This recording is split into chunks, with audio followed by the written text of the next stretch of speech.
Well, good evening. Well, this is a nice sunny nice ice storm day. My guest today on Allegheny Independent Media is Paul Douglas Newman, no relation to that other Paul Newman, and he's with us to talk about. Oops, let me move this over a little bit. There, I'll move that over a little bit. And he's here to talk to us about his research on Native Americans in Pennsylvania. You know, So yes, I mean most people may not even know that the mound in Westmont was actually an Indian burial mound. So I will okay, and I will let Mr. Dr. Newman take over and discuss his research in this area. Okay. Well, my research is much more recent than the ancient burial mound, that is the mound in Westmont. But I can talk a little bit about that first, if you'd like me Sure. to. Okay. Yeah. So there was a large civilization that rose in the central part of North America, centered near where St. Louis, Missouri is today. It rose up about 2,000 years ago and reached its peak about 1,000 to 800 years ago and began to dissolve and dissipate in the middle of the 14th century. We don't know what they called themselves, but they were quite sophisticated. They had technology that came from Mesoamerica, from the Mayans, that they brought with them, and so they built pyramids, massive earthen pyramids. They built housing structures. They had sporting events, ball games. They had a calendar system. They were astronomers, watching the stars and charting the heavens. And they were, like I said, between 2,000 and 600 years ago until the 1400s. Because they're centered in the Mississippi River Valley, historians and anthropologists call them the Mississippian culture. The capital city of an empire that they created sits about 6 miles from St. Louis, and it's called Cahokia. And it was a city of, somewhere between 35 and 50,000 people. It was in the 13th and 14th century, one of the most densely settled cities in the world. It was an area that was more densely populated than London, Paris, or Sevilla at the same time. Okay. Their empire spread outward north into what's today Manitoba and Saskatchewan, south to the Gulf of Mexico, west to the Rocky Mountains, and east to here. So the Ohio River and the Allegheny River formed really the eastward expanse of this empire, and the Allegheny Mountains really ended their influence. Once you cross the mountains, you had other civilizations that they were not able to conquer. And so what they did is they used corn, right, maize agriculture, in order to fuel their empire, and they made tributaries out of other farming peoples who would then provide them with the maize that they needed for their caloric intake. And so what that did is it freed up the Mississippians to study, to learn, to create professions, to create organized religion, a military, right, all of those sorts of things, and to create this massive empire. And so where we are in Johnstown, we sit on the eastward leading extent of that empire. And so the mound in Johnstown was a pyramidical mound made of earth, and it represents one of several types that existed throughout this empire. Also close to here, you can see mounds at McKees Rocks that were from this empire, in Moundsville, West Virginia, from this empire. So really an incredible thing that sits right out in the open. What you see at the mound today, of course, it has been raised, but you can still see the elements of it. But it probably only is maybe 10 to 15% of what what was originally a mound there. And so there's a baseball field on it, and a playground, and tennis courts, and so earth moving equipment has been up there moving earth around for more than a century. And this is what's happened to most of these mounds. There were thousands and thousands of them. And today there are hundreds left in North America, and bulldozers and plows have been the things that have gotten rid of them. But so we've got just the remnants of one. So the biggest of the mounds that existed was at Cahokia, that capital city, and it is a mound that you can still see it today. You can walk to the top of it, and it is by volume larger than the Great Pyramid at Giza. Wow. Yeah. It's the largest pyramid ever built by human beings, and it sits in the center of our country, and most people have no idea it's there. Yeah. Wow. Yes, that is an amazing history. So I guess there must have been some contact between the Mississippi civilization and, say, the Aztecs or the Mayans. Could there have been? The Mayans, certainly, yeah. We're dead certain that that the things that we find in the burial mounds represent Mesoamerican culture. And the Mayans had been spreading out northward through Mexico into the Southwest 3,000, 2,000 years ago. And so what probably happened, it was a offshoot of Mayan people that just kept moving and looking for opportunity, and ended up in what we call the Great American Bottom, right? Which is that area around St. Louis. That is, these are farming people. What were they looking for? They were looking for rich, loamy soil in a river bottom that regularly flooded. And the center part of the Mississippi is exactly that. Just like the valley in Johnstown, probably regularly Yeah, flooded. so when their empire came here, this was a place that was great for farming that maize right down the valley. They built their structures up on top of that hill, and the reason that's already a high point. The whole point of building these pyramids was to raise up towards the sky their religious leaders, their priests, their political leaders, because they worship the sun as their principal god among many other deities, because it's the sun that does the work of creating that maize crop that created their civilization.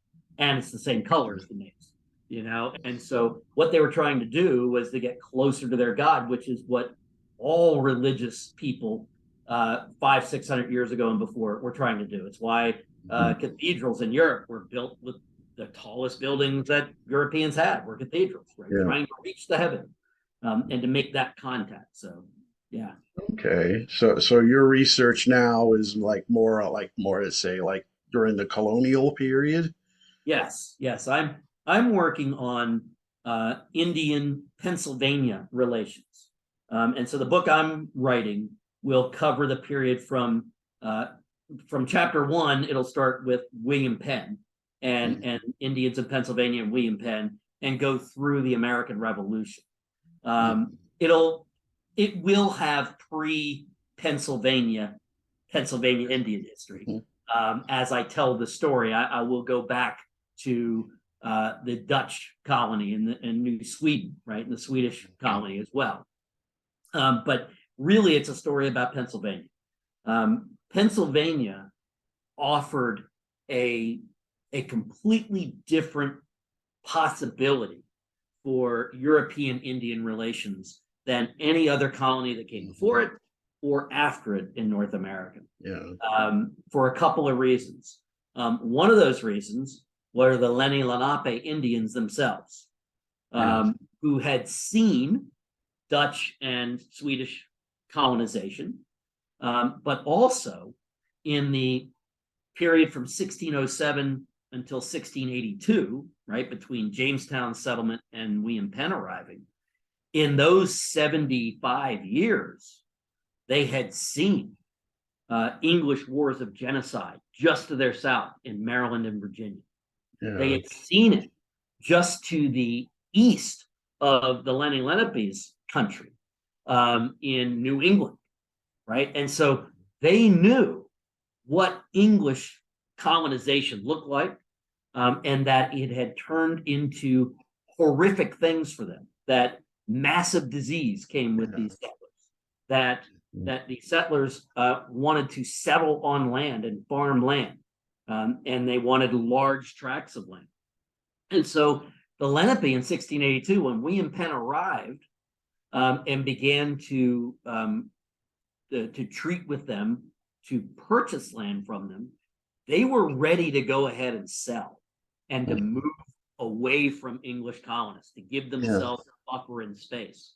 And so that's the first thing that makes it different, right? Is they had the knowledge of that 75 years.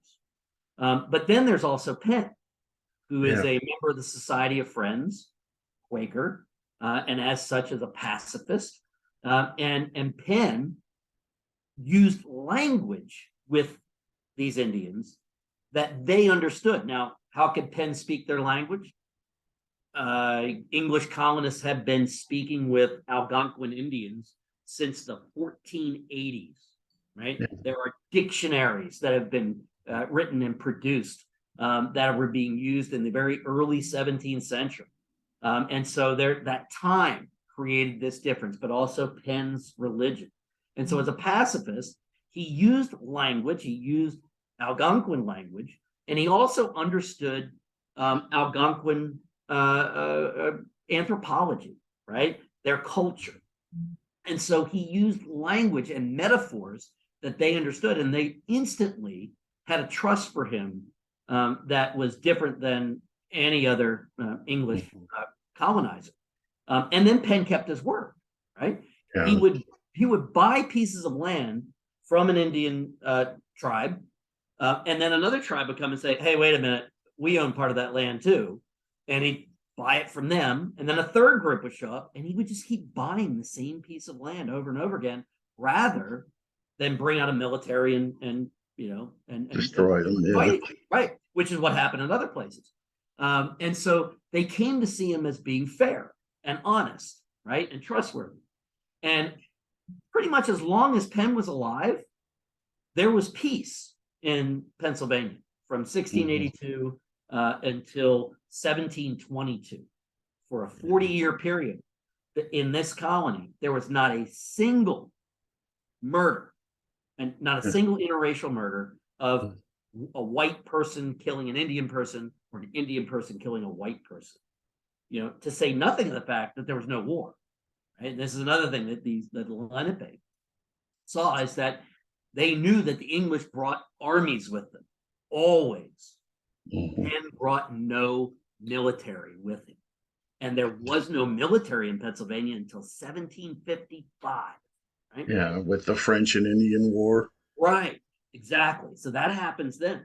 And so Pennsylvania, very quickly in this first 40 years, becomes a refugee zone where Indians from New England and from the South start pouring into Pennsylvania because it was a place for them where they wouldn't be hunted down by militaries, and they'd be able to reestablish their lives and their culture, right? Now, they're dying from disease as this is going on. Smallpox and the flu and measles and things like that are running through them, and they're being decimated, meaning that over the period from the early 17th century to the mid 18th century, about 90% of Indians living in the eastern seaboard were killed by disease. And so, and it just keeps rolling on and on. So that's going on. However, there's no death by military. And so Pennsylvania offers this really just opposite experience, right, of this peace. And it's an experience that's one that gives me and gives others that study this like a sense of almost hope. But then with the French and Indian War, it all goes away, right? Yeah. From the time Penn dies in 1718 to 1755, his colony was inherited by his three sons from his first marriage. And those sons all left the Society of Friends, left the Quaker faith, and became Anglicans. And when they inherited Pennsylvania, they wanted to do the same thing that their father had been trying to do. They wanted to sell the land to make the money from it. Right? Penn inherited this grant from his father, right, who had gotten it from King Charles I, right? And so he was trying to make good, right? He inherited the debt, and then King Charles II gave him the land. And so what he was trying to do was constantly sell the land. It was another reason why creating a colony that was a peaceful place was good for Penn, because it made it easy for him to sell that land. Europeans said, hey, I'll go there. Indians aren't going to want to kill me like they do in these other colonies. So it had been this really peaceful place. But when Penn dies, his sons take over, and they are less patient because they're not Quakers. And so they begin pushing the provincial secretary, basically their man on the ground running the colony day to day, a guy named James Logan. They start pushing him. You got to get tough with these Indians, right? We need to get them to sell more land and move off quicker, as more and more settlers were coming in. And in the first 40 years of Pennsylvania, about 5% of what we know as Pennsylvania was being settled by Europeans, right? Between 1720 and 1750, it's up to about 45%, 50% of what's there. I mean, so it's this massive, push out. They started pushing westward into the Susquehanna River Valley, and the North Branch and the West Branch and the Lower Susquehanna. By the time you get to 1755, there are Pennsylvanians moving into the Monongahela and the Ohio and the Allegheny River Valley, right? Yeah. Happens really fast. And it's nefarious. Logan and Penn's sons will use every trick in the book they can to try to steal land from Indians. And one of those things, one of the most nefarious of those, was a land deal called the Walking Purchase of 1737, in which James Logan and William Penn's sons cheat the Lenni Lenape out of a piece of land in eastern Pennsylvania that's larger than the state of Rhode Island, right? About 1.2 million acres, by creating a fraudulent deed that supposedly had been written 40 years earlier by the father, by William Penn, and then executing this deed with a walk, right? Which was something that was common in the 17th century, where Indians and Europeans would say, okay, how much land we're going to buy? Well, the distance that, we could walk in an afternoon, or walk from this point to that point, and then we'll draw another line, and that's what we'll sell. Logan and Penn's sons trained a team of runners. They went out and blazed a path.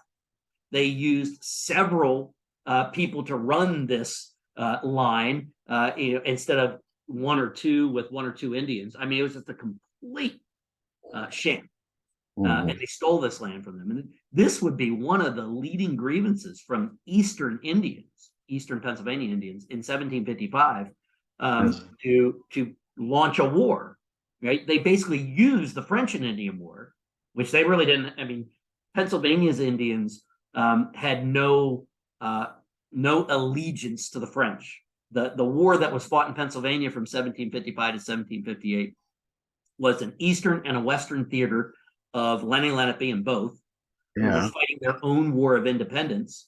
And that just happened to be something that the French was good for the French. And so the French would sell them weapons and arms and ammunition, but they had no treaties. They were fighting two separate wars. The French had their perspective on their war, and Pennsylvania's Indians fought a revolution for their own sovereignty for 3 years, and they won. You mean when Braddock's army? You mean when Braddock's army was ambushed? Right. Yeah, they played a small role in that. But after they saw that Braddock's army and the British Remember, in the middle of the 18th century, they're the most powerful military juggernaut on the planet. Mm-hmm. And when they see Braddock marching out towards Pittsburgh and get not, I mean, it is an ambush, right? But gets attacked on a battlefield in which he had the time to set up a battle plan and try to enact it, and to see him get thoroughly defeated and killed himself, mm-hmm. it gave Pennsylvania Indians the idea that these English are beatable, right? Yeah. Some of them, some Pennsylvania Shawnee and Pennsylvania Lenni Lenape, joined in this attack at Braddock's Field. Their leader, their war leader, a man named Shingas, he was called Shingas the Terrible, and he was would lead the Western fight for independence among these Indians. He had met with Braddock and had offered Braddock to fight with the English if Braddock would agree that after defeating the French and getting rid of Fort Duquesne, if the British would agree not to build military forts west of the Allegheny Mountain, and would agree not to allow English settlers to come west of the Allegheny Mountain, but that they would like a trading post set up in what becomes Pittsburgh. And those were his three demands. And reportedly, Braddock replied, "No savage shall inherit the land."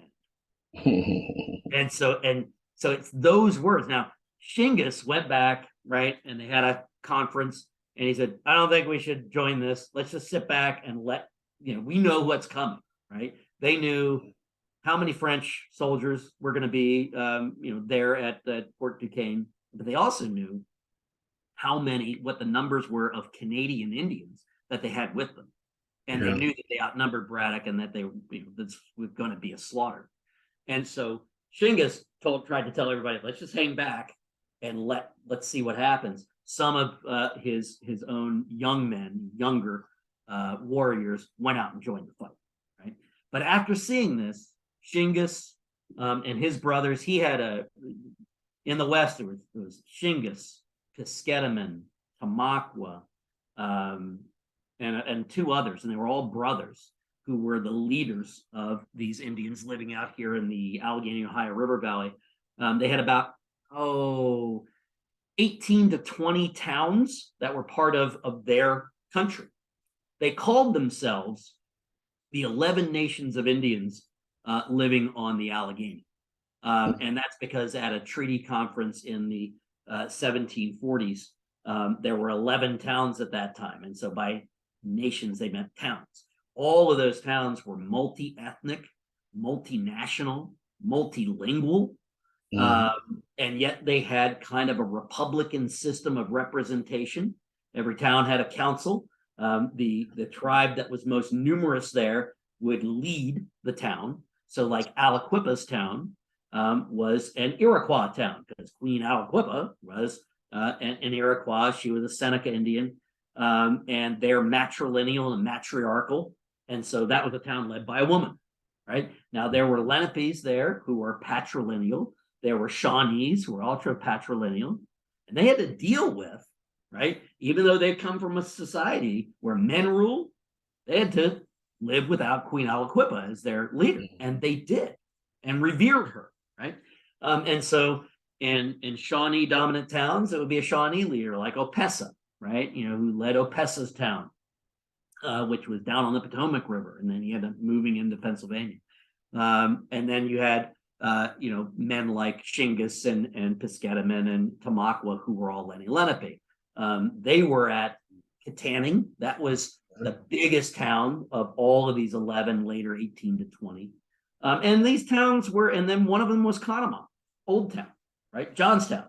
Mm-hmm. And that was a Lenni Lenape led town, but there were Shawnee here. There were Piscataway Indians from Maryland who were living there. There were Senecas and Cayugas, right? Because the two western tribes of the Iroquois had more or less been kind of falling out of the Iroquois League, and a lot of them moved southward and were acting independently and weren't, part of the league anymore. And so they were down here as well. And so Johnstown had a mix of these people who spoke. And when you had people, like Shawnees and Lenapes and Piscataways on the one hand, and Senecas and Cayugas on the other, so that's Algonquin speakers and Iroquoian speakers. Now, those are language families, right? Within that, Lenni Lenape and Shawnee are two separate languages.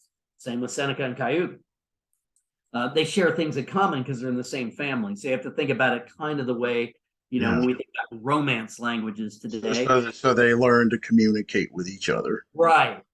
In a Romance language, you've got Spanish and Italian and French, right? They share similar syntaxes. They share a lot of the same words, right? On the other hand, you've got like Germanic languages, English, German, Finnish, right? We share a lot of syntax. We share about, us and Germans, about 30-40% of our words are almost exactly the same, and so to have these opposite language families making these communities and living successfully is pretty amazing. What they were doing is they were forming these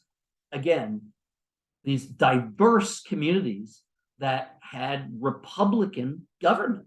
And they started doing this in the early 1700s in the lower Susquehanna River Valley, at a place called Conestoga, which is just south of Lancaster.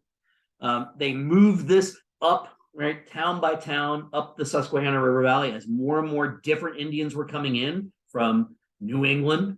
You had Mohicans and Mohegans and Hudson River Valley Indians moving into the upper Susquehanna River Valley.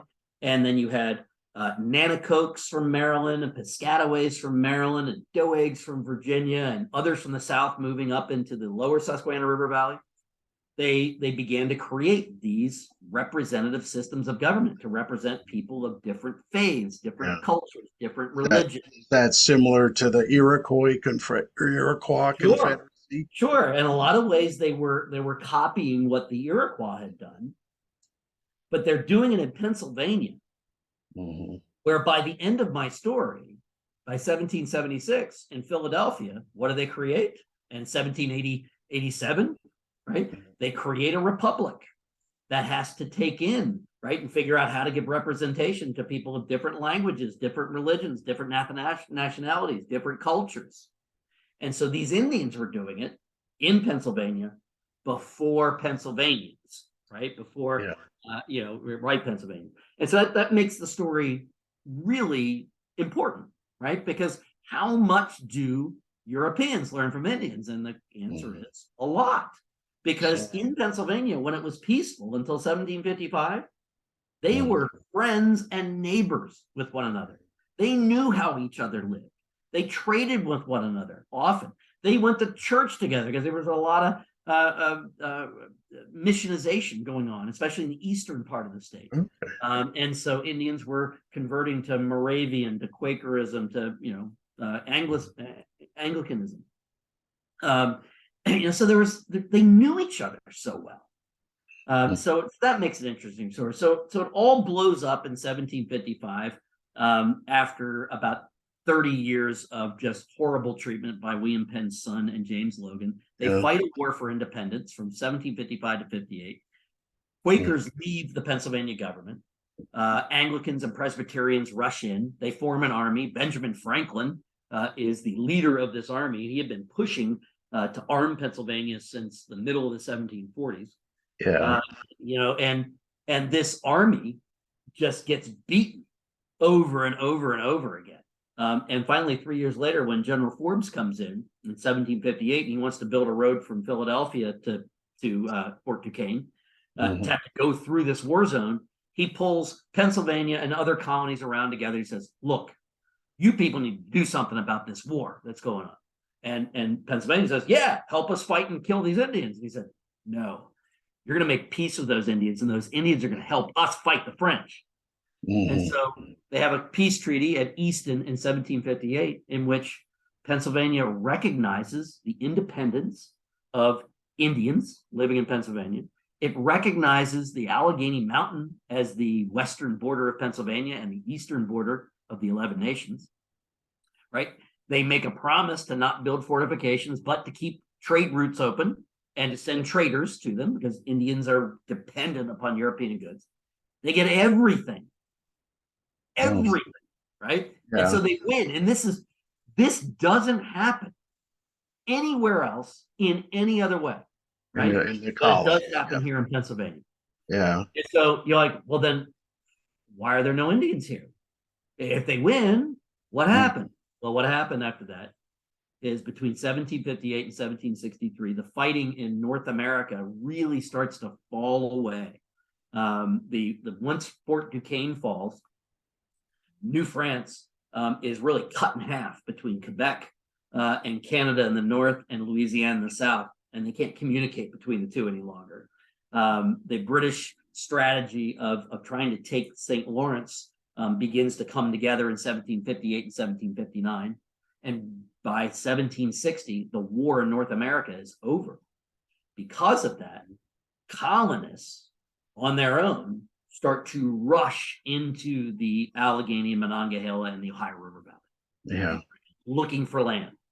Squatters, right? People just coming out and just trying to improve enough land. Pennsylvania had a law, right? A squatter law that if you picked a piece of land that nobody else owned and you built a house, planted crops, you built a certain amount of fence, a barn, and you kept it going and you were profitable for, I think it was 7 years, then you could apply for a patent to own that piece of land.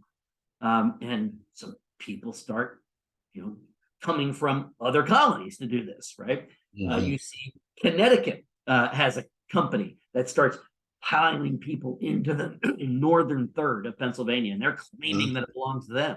And the Virginians start pushing up. I mean, that's how the French and Indian War begins, is the Ohio Company from Virginia, led by George I guess Washington. that this is about the same time Joseph Johns comes to what is now Johnstown. That'll be a little bit later, but yes, right. Saying, you start seeing European settlers coming into the Johnstown area after the French and Indian War is over, right? Because Bedford is an important fort that's created for the French and Indian War, and when the war is over, people kind of fill in around that in the 1760s. It'll be the late 60s, early 70s that people make their way up over the mountain and make their way to Richland, where Richland Township is, and then down into Johnstown. Okay, so yeah, I do notice, yes, Pennsylvania today does not have any Indian reservations. I mean, yes, New York State. So people rush in after the war and quickly outnumber them. So between 1760 and 1765, 70,000 families move into the area around the Forks of the Ohio. 70,000. There are only a total of maybe, by this time, 8,000 Indians living in the same area. And they just get overwhelmed. There's a tremendous amount of violence because white Pennsylvanians are angry at having been beaten by these Indians in their War of Independence. And so there is a lot of interracial violence. In Johnstown, an example of that would be the murder of Joseph Whiteby, who was a Delaware, a Lenni Lenape Indian, who was murdered in the early 1770s by, I can't think of his first name, but Hingston, right? Yeah, Hingston Run. On Hingston Run. And why did they murder the guy, right? Just hatred, pure hatred from Indian attacks during the Indian War of Independence in the 1750s. And so that's all right, so yeah, we do have 3 minutes to go. I do know there is like a cluster of Native Americans that lives today up in Sullivan County. Yeah, those are descendants of the corn planter, who was a Seneca Indian. It was called Corn Planter's Tract for a long time. So at Sullivan County, that was the name for General Sullivan, who went up with an army with orders from George Washington to destroy all of the Iroquois, even the ones that were United States allies. Yeah. And he did that, right? And destroyed villages. They killed non-combatants, men, women, children. They used rape as a weapon of war. Yeah. Very So yeah, sad. so Pennsylvania was cleared. What happened during the Revolutionary War was an ethnic cleansing, right? Beginning in 1779, when we didn't have so many British to fight anymore because the French had joined the war, the United States turned its war towards Indian peoples, not just in Pennsylvania and everywhere, but Pennsylvania as a state Yeah. was ethnic cleansing as its goal. And by the end of the war, they had done it. There were no Indians really left living in Pennsylvania except these tiny little pockets along the northern border. And So by the today, Pennsylvania has a lower percentage of population that claim to be Indian than any yeah. other of the 50 states. Even Hawaii has more. Washington, D.C. has more. As well. Yeah. Okay. I knew. A place that was this great promise turns into a nightmare. So by the time the Trail of Tears of Andrew Oh Jackson, yeah, there's no Indians in they Pennsylvania. were gone by then, and Right. of course they were still being ethnically cleansed. Yes, and that ethnic cleansing continued, right? The United Okay. States government took that role and did that for another century. All right. Well, okay. Well, we only have about a minute left. So yes. So do you know if Joseph Johns was involved in any of the? Well, I knew he was Mennonite. Yeah. Like, what do you know if he was involved in any? Yeah, by the time he arrives, he doesn't arrive until almost the turn of the 19th century. It's in the late 1790s, and there were no Indians here when he got here. Okay. Yeah, they were pretty much gone by the mid 1770s. We do know there were some Indians living up on Laurel Hill in the Yeah. late 1760s and early 1770s, and some of the very first settlers coming there were African Americans Yeah. who moved in and lived with them there. But Well, by the time the Revolution came, Indians were gone from here. okay. Well, thank you for your time, Paul. Yes. For Okay. having me. That was very interesting discussion. Okay. Yeah, we are just about out of time. So, well, I'm going to stop recording right now. Okay.